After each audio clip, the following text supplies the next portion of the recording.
This is how you make a layered khimar.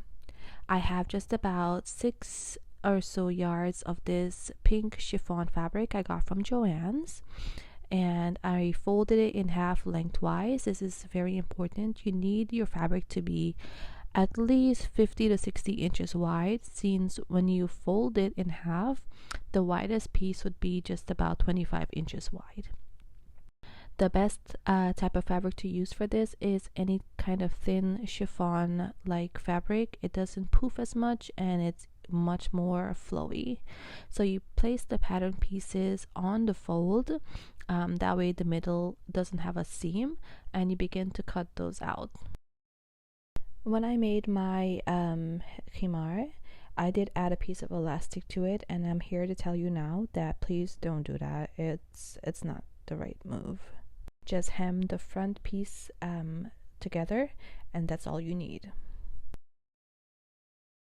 Gather up all of your pieces and pin them together with the back pieces all together in the appropriate order.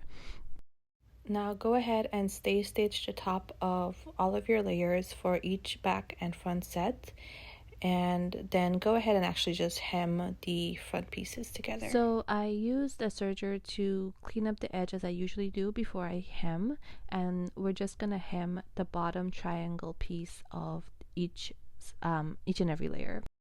You can do just a regular rolled hem, or you can use the zigzag feature on the sewing machine to give it a lettuce hem, or the serger.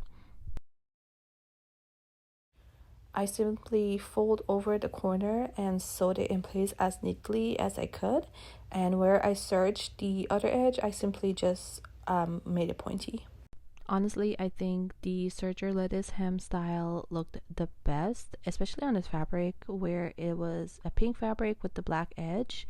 I think it looks so pretty. It looks so good in real life, I swear. And that's how the serger edge looks.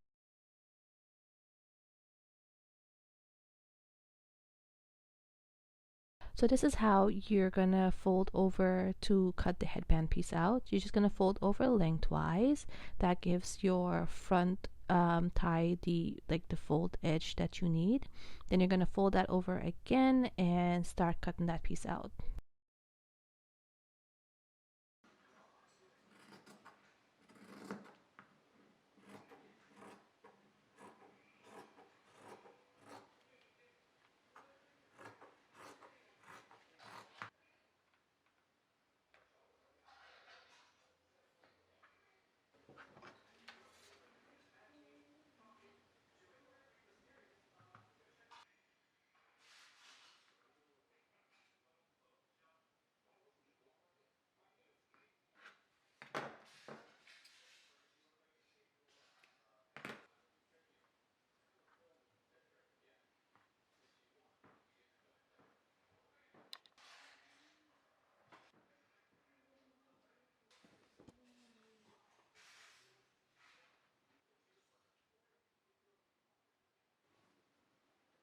Now you're gonna lay your back pieces and then the front pieces with the right sides all together on the inside, and start lining up all of those like edges, and go ahead, pin them in place and give them all just a straight stitch all the way down, and serge that edge. When you're done, give it a good press.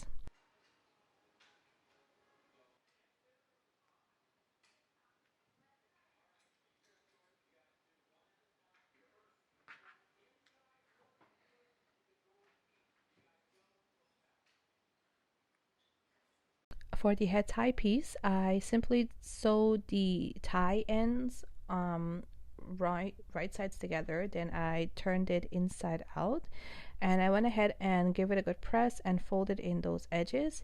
I was simply going to attach this to the back pieces of the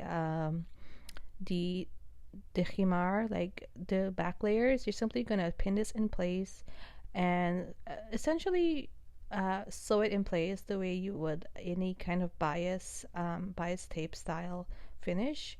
I kind of just gave it a top stitch and called it a day. I think that was enough for me, and then you're basically done. This is how it should look when you're done.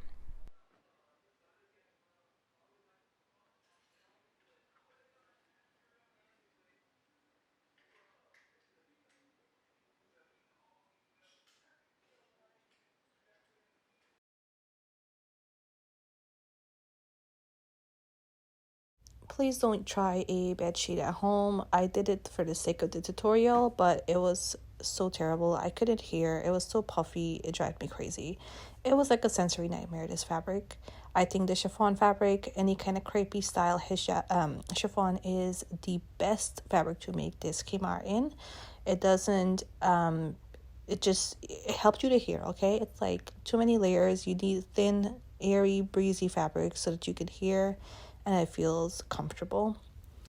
I've linked the pattern down below so you can go ahead and make one yourself and make some for your family members and your friends too. It is absolutely beautiful and a great staple to have in your wardrobe this Ramadan.